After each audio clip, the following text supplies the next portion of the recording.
Mark Mosey, say some words about today. What happened there? After Chelsea last week, I never thought that this football club would get better, but that was, as you can hear, Just listen to it. fucking incredible.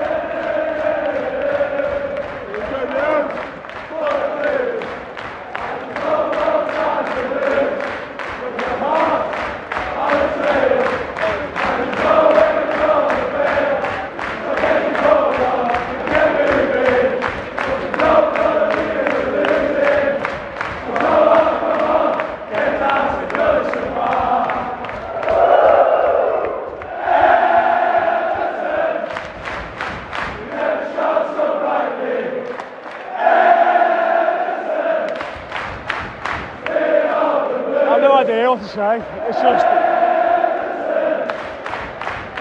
the entire away end today was just unbelievable. Like, we've been to a lot of away ends in our time, you know, we're both over 30 now. Let's get it off going now. Here we go.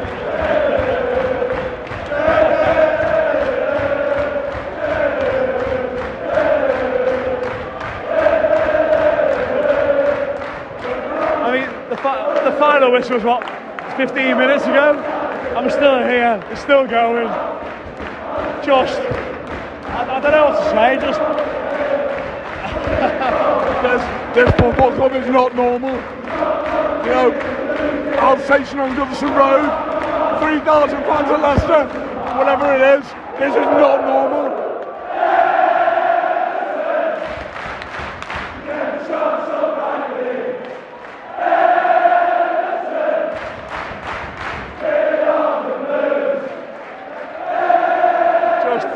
Remarkable scenes there. But Leeds lose. Leeds got beat.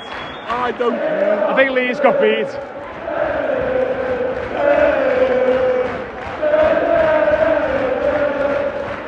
It's just, I would love to say words, but it's just Joe.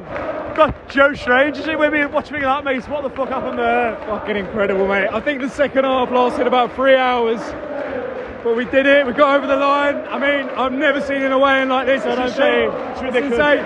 It's insane. What's the time? 4:05. Game finished 10 minutes ago. It's like, you know, it's like it's the middle of the game and we're 5-0 up and we've just won the league. My voice is gone. Incredible. It's right, mate. Nice one.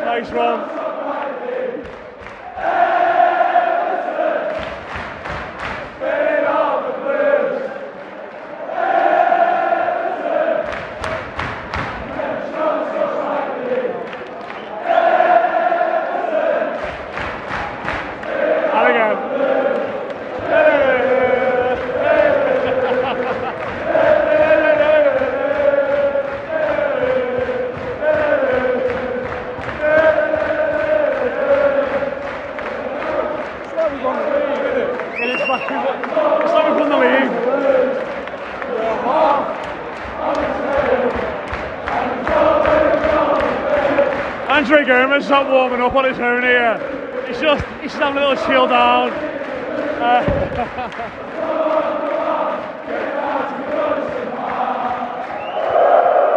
You've never known anything like it. This is a special football club, a very special football club, an unbelievable group of fans. And as much as we don't want to leave you, we'll catch up with you in a bit. In a boozer in Leicester, maybe on the train on the way home, but both Toffees today. Get the fuck in.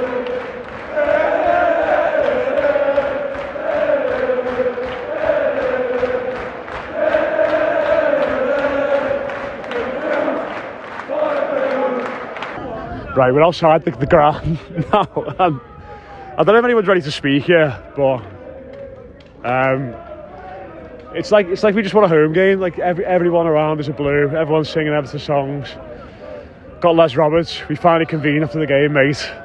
You've seen Everton win things. You've seen us challenge for things. Have you ever seen an away end like that before?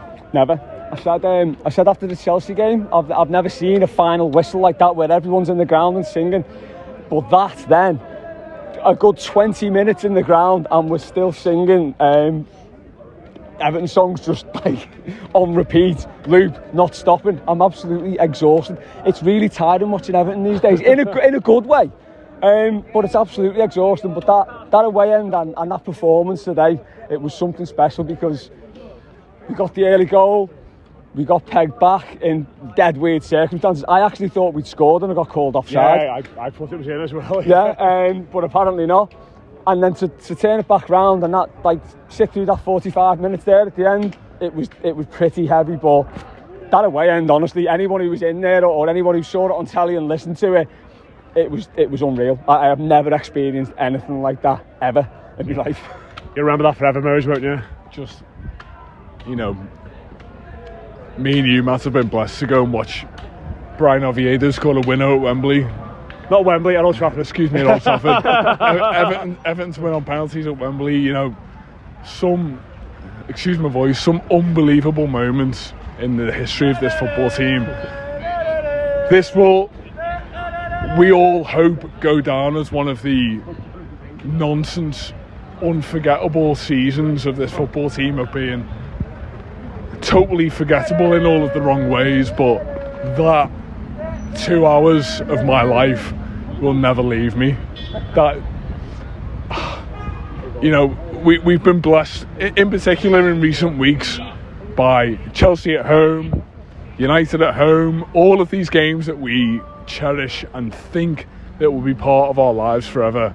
I will never ever forget being part of a 3,000 that was away at Leicester and hopefully clinch survival for this football team. I mean, as I said, 25 minutes after the game, still singing at the same volume. The team manager coming out just out of sheer admiration for 3,000 hopeless people who think that this thing will eternally bring them happiness. That is just, nothing will ever get close to that. And you know, I hope in my lifetime that Everton will challenge for trophies. We live in a city in which a football club will challenge for 4 of them this season. I guarantee that none of them will ever get close to what we've just witnessed there in that Leicester away end. That is something else. This football club is something else. And as we said earlier, whether it's carrying an Alsatian down the road or 3,000 fans just leaving their entire lives behind at the turnstiles, no one will ever be able to replicate what this football club needs to so many people. And hopefully we've managed to embrace that, and hopefully we've managed to be able to conserve it for future generations. I mean, it's really hard to replicate that or to even describe how it compares to other great moments in the recent history of this football team. I mean, I can't go into intricate moments. I can't tell you about the game. I can't tell you about shots on targets or even the goals that Everton scored. All I can tell you is that we are edging ever closer to survival of this entire football club, and I can't put into words what it means to me and you, Matt, and Les, and, you know, God forbid, this little lad who's circumference, like, gone around all of the horror that being an Evertonian means for a young person to come to an away game, and you know, it totally transcends words, and it's a special day to be an Evertonian. Yeah, I mean, I think we're all a bit emotionally. I mean, I think it's one of them, Les, wasn't it, where seeing all the people here today and seeing the way in which they reacted and seeing what it was like at full time, it was just, as much as we all know that we love this football club and how much it means to us, it was a reality check today, like, oh my God, we all love this thing and we can't bear to see it like it was. Yeah, it was. It's like it's been building up since the coach arrival at Goodison last week. There's been this kind of momentum where it's like, do you know what, we can make a big difference, and I think today, we made a hell of a difference. I've never been in an away end sorry, can't speak. I have never been in an away end like that, but I have also never seen. There's people going down the road here playing Everton song. It's like we won a home game, isn't it? Yeah, but I've never seen an away end like that either. So there's loads of times at Goodison where, especially being sat in the park end and you're right next to the fuckers, it's like the away end's dead loud, and you're thinking, how are like 3,000 fans, or like, I don't know, in some cases probably about 500 fans out singing the whole of Goodison. But today it was next level from all that, because it was relentless. I think the last 10 minutes of the first half we didn't stop singing. Yeah. And it's like no one wanted half time to come, and then it came, and then we just picked up where we left off, players and fans. It was it was a proper mad collective effort from everyone. And yeah, it does things like that bring it home to you, how much this club means to so many people. It's so easy to get blasé about it and say things like, oh, the best... We've all done it, haven't we? Yeah, I mean, everyone does it. I do it loads. Like, the best thing Everton could do is just like fold, so we don't have to worry about them again. Yeah. But there would be a massive toffee-shaped void in your life, regardless of how good or shit we are. Because make no mistake about it, we're still in a bad place. Yeah. But we're in I think we're 16th now, which is a much better place than when we started. But it's just days like that. It's everything, isn't it? And that's what we need. That's why we go. That's what we want from the game, isn't it? That things like that today, experiences like that. Like Joe came with me today. I saw you here today, going with your mates, your family, and things like that happening. It's unreal. It was amazing. What is the shape of a toffee? Remember Dixie? Dixie, the mascot? It did. Mr. Testicles. Do you know what, the thing that excites me about this most is that this is nowhere near the end, and it felt as though there was a collection of Get in! 3,500 Evertonians who... There's so many people shouting "Get in!" I was on the way out. I mean, from Leicester, everyone here is an Evertonian. Did they sell any tickets in their own end today? But this is nowhere near the end, and as much as, you know, other football fans will look at us and think you're not safe yet, I think as a fan base we know that, and you only have to look at the clock now at 4:30 in the afternoon to say we are fully aware that this football team needed us today, it needs us going forward, and it doesn't feel to me as though that's the end. It feels as though we're ready for Brentford, we're ready for Palace, we're ready for Watford on Wednesday afternoon. Whatever it is that is required to bring this football team back to some form of reputable glory, the fan base is here and waiting for it. And, you know, I'm not going to reduce the players' effort to say that Get it! It's solely the fan base that's kept them in this football division, but this is just everything we're experiencing. It's like we've won a cup, isn't it? Power is something else. But as I say, we're fully aware that this is not it. You know, I think the players are fully aware of that as well. You know, they didn't milk it at the end. They came over. They gave much deserved applause to the fans, and obviously Frank Lampard did that a couple of times. But everyone is aware of the challenge that lies ahead of us. But we've done ourselves an enormous favour on a weekend that no Evertonian could ever imagine was possible. You know, every single little thing from Everton winning a football match to Liverpool not winning a football match. Never mind them. Everything. Leeds and Burnley getting beat, isn't it? Exactly. Everything that happened in between that. It felt as though this weekend was designed for the people that have invested their entire livelihoods in the survival of this football team. I'll never... I hope that one day I'll be able to describe this to people who never came back to this, you know, came to this game, or, you know, anyone who went to Chelsea or anyone who's experienced anything that has made us proud to be Evertonians again. But as I said earlier, I've been proud in recent years to be an Evertonian, and, you know, proud to be an Evertonian for my entire life, but nothing will ever, to this point, get close to that 3,000 fans in that away end today. It was absolutely sensational. Les, I do want to speak about the manager as well. Obviously he came over at the end then, after 15 minutes of our fans singing, he came out again. Yeah. I mean, say what you want about Frank Lampard, but he's a fellow who's bought into this football club 100%, hasn't he? Yeah, he's like, there was a bit of scepticism when he first came in. You know, he's a young manager, is he right for the job? Sort of regardless of what he's done or his experience, he's kind of done the impossible. Mosey's still got his white Bueno in his pocket there. Yeah, Mark Mosey's very happy he's got his Kinder Bueno. I think got taken off him on the way into the ground. So. He's almost done what felt like the impossible this season and just completely united the fan base behind the team, because he has bought into it so much, and it's not like I don't know. It's stuff like what he did at the end today, isn't it? Like that. Just coming out, you know, he didn't have to do that 15 minutes. You know, they could have all been back on the coach there and out of here, but 15 minutes, we're still singing, and he comes out, and obviously he loves it. because he's the main man at this point. Yeah. And when things are going well, especially which the manager should be though. Shouldn't he, to be fair? Well, yeah, exactly. When the shit hits the fan and it goes wrong, he's the man who you blame. So when he gets things right, he rightly takes the plaudits for it. But I think he's kind of shown he's up for this, because there was some scepticism as well. Like, as a player and as a manager, he's only ever been at the top end. So there was a lot of thinking like, well, can he get this gang of shitbags, as they were, basically? Can he get them up for the fight? And he has done. And you've basically got to put that down to him, and probably the fans as well. Everyone's got to take their own bit of credit in this, because the fans have been unreal for the last few weeks. Then when the penny dropped it, we are seriously in the shit. Everyone has pulled together. But, Lampard on the pitch, he's found a way to make the team work. Everyone looks comfortable now in the positions that they play. Today, that second half, it was Leicester had a lot of the ball, and they created some great chances, and Jordan Pickford again made some unreal saves. Absolutely brilliant. How anyone can question that lad is absolutely beyond me. But we ground out the result. We saw out a game that we were winning 2-1 at half time. Leicester pulled it back. Everton! There we go. So many Toffees around. Everywhere, it is. I mean, it's like County Road. There's only one road out of Leicester. That's probably the main reason why. But go on, mate, carry on. But yeah, he's found a way that this team can play and grind out results, and he's done exactly what we've needed. And it's credit to them. These players have done exactly what we've needed them to do as well. So they've got to take some credit as well, because they're doing it on the pitch. We've slagged them off enough.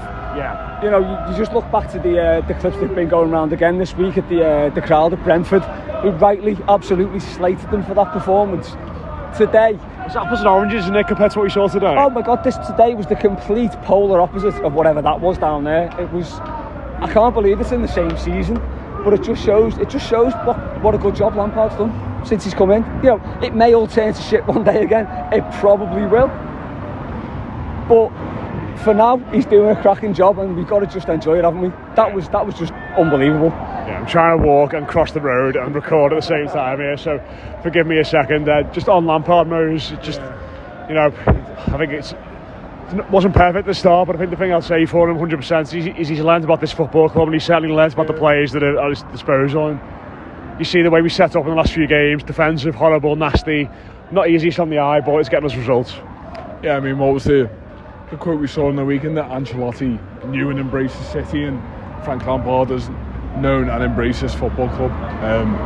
You only have to look in the lad's face at the end when he came over to think there is something haunting about Evertonians' eyes that only one of the other can look into and think, exactly what is going on here. And when he came over and shrugged a couple of stewards out the way just to get a little bit closer to the Everton fan base this afternoon, he thought, you are fully aware of what this means.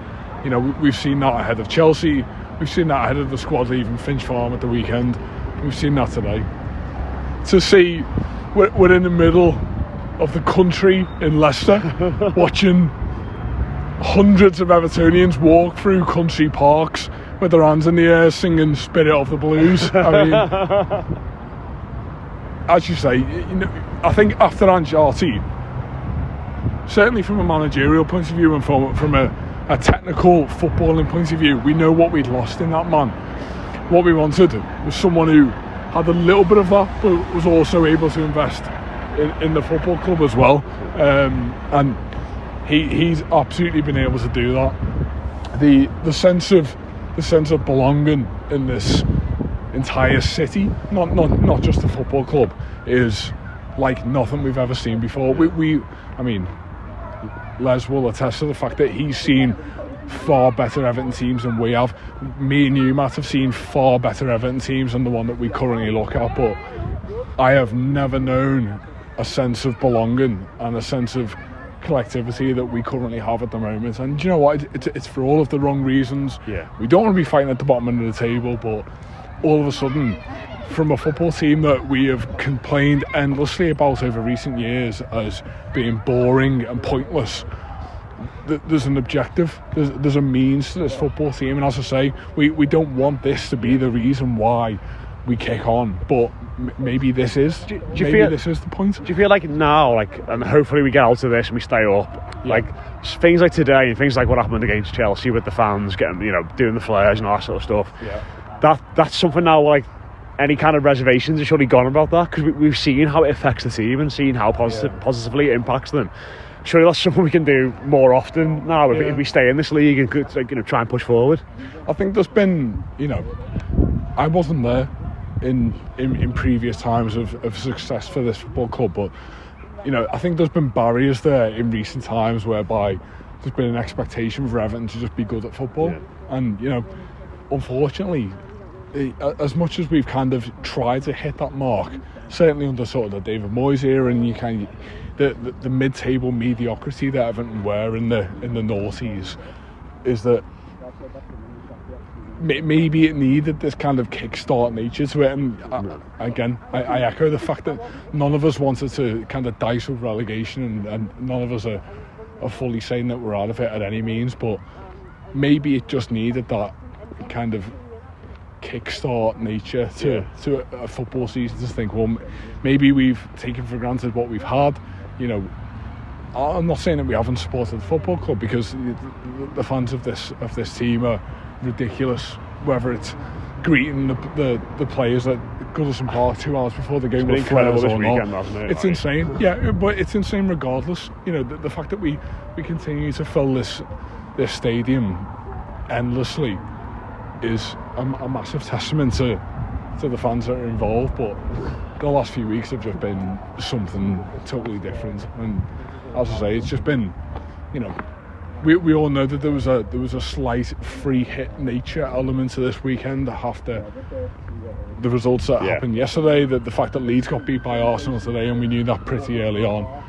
There was an element of anything as a bonus here, but I think that the fact that we've been able to put our foot on the accelerator a little bit and say, well, we are 2-1 ahead, but we're gonna stay that way, and we're gonna distance ourselves a little bit from what is ultimately the relegated bottom two, and hopefully catch up to Leeds and Burnley a little bit. I couldn't have asked for a better weekend. I couldn't have asked for a better football team to be a part of, and we will undoubtedly, as Evertonians, we will see happier times than this. We'll finish in mid-table mediocrity. Now and again we'll challenge for Europe. It won't feel like this. And God forbid, maybe one day we'll challenge for something domestically. We may even challenge for a league title, but at the moment this is everything, and I just can't imagine anything ever comparing to the joy that everyone around me feels about Everton getting themselves a little bit closer to survival. This is everything. Yeah, and it was remarkable. I just want to finish up by speaking about one player in particular, Vitaly Mykolenko. After missing that very routine chance against Chelsea last week, he goes and bangs one in from 20 yards on the volley. You said in the week that you thought would see more to his attacking game next season when he settled down a little bit more, but I don't really think anyone expected that today, did they? No, even when it went in, I wasn't expecting it. It was like there was probably a slight delay before we celebrated, because it was like, oh fuck, it's gone in. The away end at Leicester, you're sort of right behind that, aren't you? And when it left his foot, I thought it was going 5-10 yards wide, and all of a sudden it just whipped back into the corner. I was like, oh my word. The net rippled, and it was like just bedlam. But yeah, every game he's getting better, isn't he? He went off injured today, so hopefully it's not enough to keep him out of Watford in the week or any of the other games, but he is just getting better, and he's looking like a very, very shrewd signing by, dare I say, the former manager. There was a lot of tears over Luca Dean going not from everyone, but it does look like he's going to be a better replacement, because defensively he's better than Luca Dean, and if he's got a goal like that in him, you know what I mean? It's like it's everything you want from a fullback, isn't it? It was just unreal. Just on where we were sat as well, so Leicester were attacking that way in the second half. Horrific, wasn't it? The saves Pickford pulled off there, especially the shot from Tielemans. I may have spoken about this about 10 minutes ago. Yeah. I don't know, I probably did. But it bears repeating, because it was. Oh, I'm going to get run over. That was close. That would not have been a good end to the post-match if we got run over to finish it off. But we are safely across the road now. Les, carry on talking about Jordan Pickford. But yeah, that save he made, it was one of those where anyone who sat at either end of Goodison, in the street end or the park end, you've probably seen it loads of times where an opposition player just hits it, and as soon as it leaves his foot, you're like, yeah, that's in. That was that shot, and he somehow tipped it round the post. He was unbelievable. Everyone was today. It was just brilliant. Yeah. Mark Mosey, final word to you. Any individuals you want to single out for praise or anything after today? I didn't see much of the game, not gonna lie. But no, Well, it's one of those matches there, wasn't it, where you sort of like your head is like down, looking at the floor, staring, hoping time passes more than anything else. Yeah, I mean, they're exactly the types of games where you hope that you walk away 90 minutes later thinking, well, I can't really pinpoint any individual who's been fantastic, but as a collective, we've left in the manner that we have, and I think that's absolutely the case. But just to echo what Les said, I mean, we spoke about Jordan Pickford at the end of the Chelsea game last weekend as being someone who, you know, has kind of quietly dealt with his critics. I mean, he's someone who, I think if you asked 19 other teams in the Premier League, their fan base would say that he's quite outspoken, quite eccentric. Certainly from an Everton point of view, we've seen someone just get his head down, quietly go about his business and quietly improve to the point where we're walking away from a game that might eternally save this football club, but we're not even speaking about him. And a week after he did it last week as well. Absolutely, yeah. I mean, we've all, you know, not discarded that memory, but it's kind of just the normal for Everton at the moment to think, well, we've got a world-class goalkeeper who, if our defence fails, will save us, and that is absolutely the case. I mean, I don't think, from an attacking point of view or from a midfield point of view, I don't think that we have anyone who you could kind of point the finger at of saying you've been absolutely outstanding today. But if Jordan Pickford doesn't play for Everton, we do not win that football match. And I think that's the biggest credit I could give the fella today. Yeah, absolutely. We're trying to find our way back. So we can see Leicester City Centre now, so we are there. Absolutely exhausted. Yeah, this is not a hobby. I can tell you right now that this is not enjoyable. It was today. It's not a leisure activity. Those last 10 minutes today after the final whistle were. Yeah, I mean, I think that the fact that we're able to indulge in those particular moments is that anyone who's followed this football team for the last 30 years will know that you are usually met with disappointment. That there are seldom moments in your life where you can have a pressure-free 15 or 20 minute spell of just indulging these 11 players and the manager in the praise that they deserve. And it was refreshing at Chelsea. It was refreshing today to be able to grant the players that just unaffected joy, which we had at the end. I mean, as I say, we'll pull off better results. This is a win away at a team who don't care about their football results anymore. Any other football club comes here and wins, and it's seen as relatively routine, but there is nothing routine about Everton Football Club. And I think the fact that we've been able to do something so special and to do something so memorable today is a massive payback to the fans who, not only today but over the course of the entire season, have been able to invest their entire lives. You know, I don't have to tell anyone listening to this podcast that you can't move a muscle of your body without thinking about the future of Everton Football Club at the moment. You know, we are all there. Yeah. We all think the same things, and to just give ourselves a little bit of breathing space at the moment is the best gift that those 11 players could ever give to us. Yeah, everyone take a deep breath. It's not done yet, but Everton took a big step today. A point ahead of Leeds, point ahead of Burnley, game in hand on both. They are slowly moving in the right direction. Just incredible today. Incredible away end, incredible support, and the lads on the pitch delivered, and the manager got a spot on once again. So we'll leave it there. Just go back and listen to those first 6 minutes or so again. It's just anyone who's there in that away end today will know what it was like. Incredible, amazing support. The Toffee fans, the lads and the girls and the children who follow this football club are all very, very special. We'll be back in the week, looking ahead to Watford, which is of course still a huge game. That's it from me, Matt Jones, from Mark Mosey, from Les Roberts, and from Joe Strange as well, very briefly on the ground. We'll speak to you again soon. Up those Toffees, get in.